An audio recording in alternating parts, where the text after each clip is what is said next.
Muito bem, meus amigos. Conforme prometido, estamos aqui de volta para dar continuidade à discussão desse tema tão importante. Eu queria, nesse momento, sublinhar um ponto aqui tratado no final pelo Dr. Marcos Aurélio, que é o desse projeto de lei que trata do tempo de direção. Nós sabemos que se é inevitável a discussão desse assunto, diante de tudo aquilo que foi aqui discutido, né? Sabemos também que há, dentro do nosso setor, inúmeras empresas que operam em percursos de longa distância e que informam ter grande dificuldade para o cumprimento das normas que estão aqui dentro do projeto. Todavia, acho que nós precisamos considerar alguns aspectos importantes. Primeiro que existe, além desse, que é um projeto de, como disse o Dr. Marcos, de iniciativa do Executivo, data de mais de 1996, portanto está com 11 anos de tramitação. Além desse, que trata, portanto, é um projeto de lei de trânsito que altera o dispositivo do Código de Trânsito Brasileiro, né, se aplica a motoristas profissionais, tanto de ônibus como de caminhão, como qualquer outro motorista profissional, né, e que estabelece um tempo máximo de direção.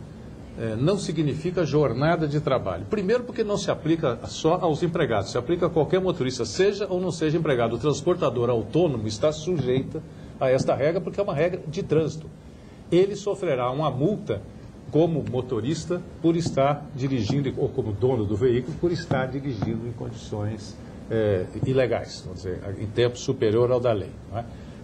Agora, existem outros projetos que dizem respeito à jornada de trabalho.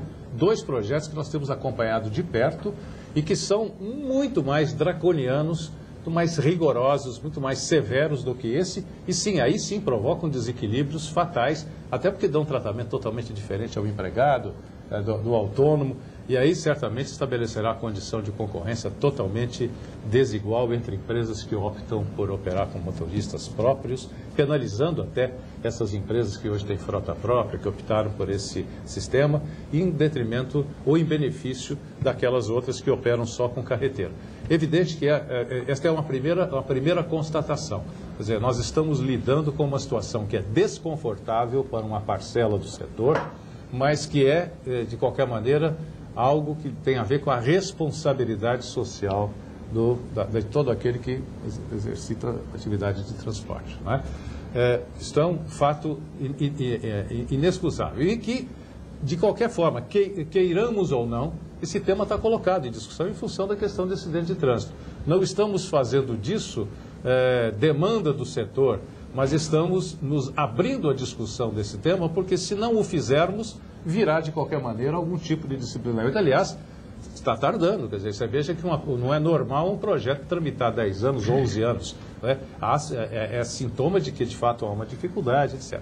O outro aspecto a considerar é a origem desse projeto de lei. Ele não saiu do nada.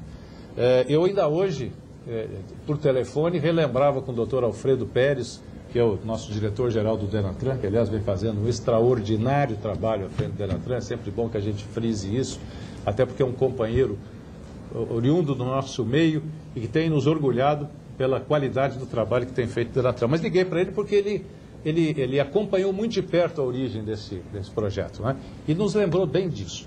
Lá pelos meados de 90, tramitava o Código de Trânsito Brasileiro.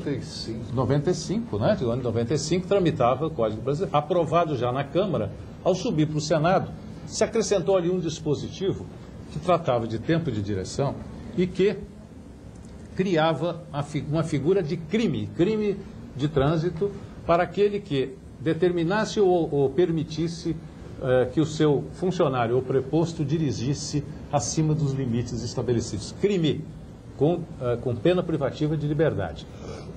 Diante disso, o setor se levantou muito preocupado.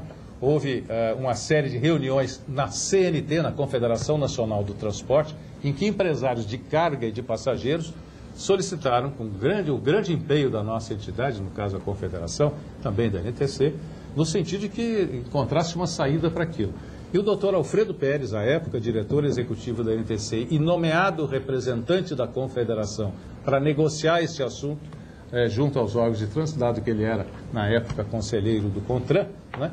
encontrou-se a seguinte saída: olha, de fato é uma medida extremamente dura, essa da criação, de elevação à condição de delito desse caso. Mas devemos aprovar, o governo federal, então, concorda em retirar esse dispositivo do projeto do Código e, em compensação, mandará para o Congresso um projeto de lei tratando do tempo de direção. Foi esse o acordo feito. Foi um acordo político feito para liberar o setor de uma espada muito grande que pesaria a partir dali na cabeça de todo e qualquer empresário, seja de transporte de carga, de passageiros, de qualquer natureza.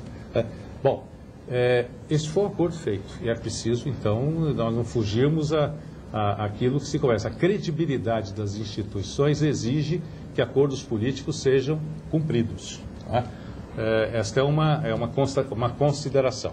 A outra é a seguinte: a primeira versão do projeto que foi mandado para o Congresso exigia, a cada 4 horas de trabalho, quer dizer, de direção efetiva, né, 1 hora de descanso. E estabelecia um intervalo entre jornadas de 12 horas de descanso. Bom, isso levaria a um trabalho máximo, se nós fizermos as contas: trabalha 4, descansa 1, trabalha mais 4, descansa 1, já foram aí 10 horas. Depois você pode trabalhar mais 2, dirigir mais 2, portanto você estaria 4 mais 4 de direção, 8 mais 2, 10 horas, e aí entraria num descanso de 12 horas. Era isso que a lei estabelecia. Portanto, uma jornada máxima de direção de 10 horas, descontados os períodos de descanso. Isso era o que se previa originalmente. Aí, se verificou que seria excessivo ser passado 8 por 80, de nenhuma regulamentação, quando motoristas trabalham até 36 horas seguidas, e há casos, desse tipo, por incrível que pareça, à base de anfetaminas, etc., né, para uma situação como essa. Seria insuportável para as empresas. Então, se negociou e chegamos a esta fórmula que está aí. Esta fórmula qual é?